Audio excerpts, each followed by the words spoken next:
All right, everyone, here we are with another video with Invest for Tomorrow, and I want to go ahead and say welcome to all the first-time viewers and investors. Welcome to the channel, Invest for Tomorrow. To all the subscribers, welcome back. So here we are in front of last week's performer. We talked about it when it rose up about 14%. It had already went from $12 to $13. We said there was some more room. It went from 13 all the way upwards to 14, and it's moving kind of sideways, and it had a slight dip, and it's bringing itself back up.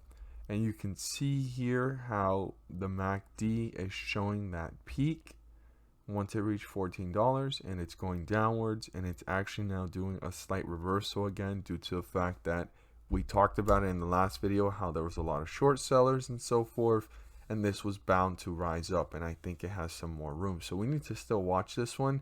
There is an opportunity here for this to come back, but this needs to continue in that track of lighter red bars and starting to pop up with the green bars and starting to work its way up again like we saw here. So let's look at two stocks that are the ones that I'm watching for today that are set up due to the fact on what they're showing on their charts, and also the company, whether it's for today or the coming weeks. So here we are with TrueCar Inc. If you do some research on this company, this has to do with the technology service and internet software for vehicles, right? It engages in the operation of data-driven online platform which provides dealers and automakers with automotive information. So when you look at the technicals, the 1 day is a strong buy, the 1 week says it's a buy, and the 1 month it's saying it's a sell. So I'm not sure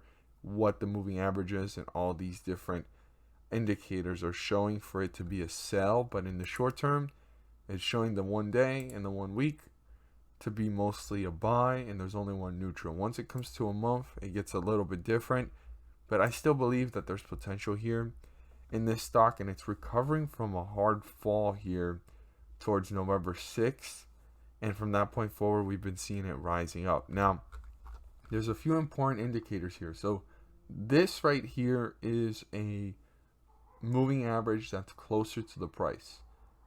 This right here, this other moving average, you can see it going like this, pretty close to the stock, like the one that's coming from way down here, not the one that's up closer to the candlesticks.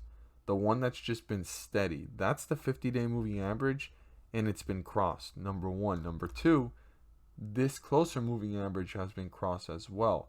So as soon as the bulls actually pop up right above it, like this candlestick here, as you can see right there, it's like right above it, the bulls should be able to hold themselves up, and not only that, but bring themselves up with the MACD, and you can see it already forming here. So we need to see, because they've been doing small jumps, right? Like small little candlesticks coming back up and slightly coming back up and so forth. I mean, one of the most recent large jumps was right here. So we need to see if it reacts something like this, right? And if it does, you're going to see a jump of about probably 30 to 50 cents. So you want to watch this closely, per share, 30 to 50 cents per share. But this is something that is positioning itself to come back up, and especially that these lines are about to cross the midway point. So if the bulls continue in that trajectory and they continue in that route, this could be back on its way up into bullish trajectory. Now, the other one that I'm watching here that looks very interesting, and it's been moving since last week, is glue. I was actually going to talk about this stock at one point because there's been really good stuff going on here with this stock, and this stock is already rising. It's already rising. It's risen like 40 cents. So we still need to watch this closely. There could be some more room, but I don't want things to get too volatile for investors. So there's two things. The 50-day moving average was crossed back in the 15th, right? And this has been recovering since that low down here of $6. I've been watching it since it was almost $8. I wasn't too sure how I felt about it, and I was going to talk about this as a long-term hold in one of my videos at one point, but I kept watching and I was like, let's see what's going to go on and where is it going. And it hit a peak here of about $10 and it's been going downwards. And right when it hit this bottom, I was like, all right, I'm ready to do the video. I got caught up with so many other things. It was like the middle of December. But here we are, talking about glue. I was going to talk about this as a long-term hold because there's so many analysis saying good things about this stock in the long term. But it hit this bottom. It crossed the 50-day moving average, and it's been holding itself up for the most part above the closer moving average. So why is it important right now? Well, the MACD is showing signs of working its way up, right? It's already spiking up here. This green dark bar needs to continue that route, and if it does and we see something like this, you could see this start to rise, upwards to about $1 or $2 from where it's at. And currently it just rose about 35 cents. It's currently at $10. So we want to watch this very carefully going into open market. This is pre-market, and I believe there's some more room here as long as these green bars based off the MACD continue. And the one thing that I am noticing is, yes, it's above the 50-day moving average, but the bulls need to land on top of this moving average. Right now, they broke through it, but they need to sit above it nicely like this so that it can have a move, right?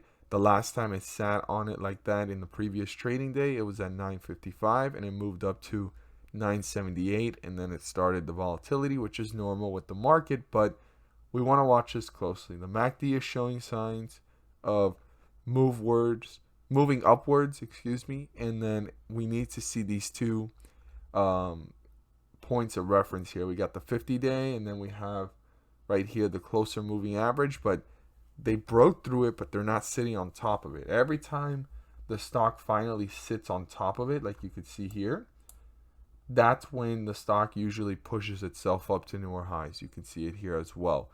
Breaking through it is the first step, but sitting on top of it on the next candlestick is usually a sign that there's an opportunity there. I'd watch this very closely, and this is something to consider to put on your watch list for specifically today and the upcoming week and see where it's going. But this is a true long-term hold, but what I'm talking about here is a quick play for investors looking for this week's play or something to watch for the week. I hope that you guys found this video helpful and informative, and it finds you guys well. I look forward to seeing your guys' comments down below, what you guys think about these stocks and what I'm saying.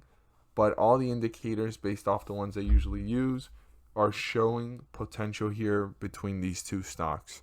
There'll be more stocks to come next week. I do this every morning pre-market before Monday and the week starts. If you found this video helpful and informative, please do so and subscribe. Don't forget to click on the bell to turn on all notifications and not miss a single video that I post. Share this with your friends and community, and don't forget to hit the like button to let me know you watch this video. Thank you guys so much for watching, and let's make some money.